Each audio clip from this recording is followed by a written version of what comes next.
Il y en a ceux qui se trouvent dans des morgues, des gens qui étaient nés le même jour que toi. Mais si Dieu te garde jusqu'à aujourd'hui, c'est parce qu'il sait que toi tu es important envers nous.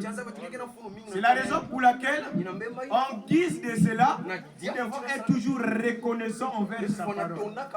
Amen. Et Dieu n'est pas comme des hommes. Oh, pour être bien avec lui, il faut une telle somme d'argent. Dieu veut seulement que nous nous donnons la première place. Amen. Et cette première place est de reconnaître sa parole. Amen. Dieu m'a gardé jusqu'aujourd'hui.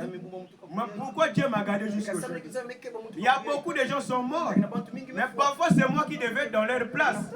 Mais si Dieu m'a gardé aujourd'hui, parce qu'il a encore besoin de moi.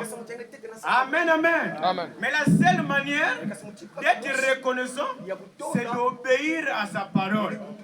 Je vais entendre un amen. Amen. Ici, nous savons que ce n'est pas une église. Mais la Bible dit qu'adorer Dieu à chaque lieu, à chaque moment, à chaque instant. Amen. Et de toute façon, l'église, ce n'est pas des bâtiments. L'église, c'est vous et moi. Amen. Le bâtiment, c'est simplement un lieu. On vient pour se rassembler et adorer Dieu.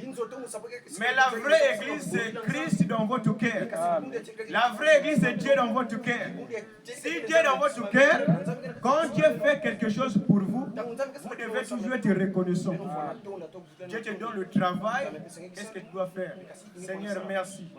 Et tu n'es pas aussi arrêté là. Il faut aussi payer la dîme. Amen. Amen. C'est la raison pour laquelle, mon frère, ma sœur, notre existence sur la terre, ce n'est pas au hasard. Si Dieu nous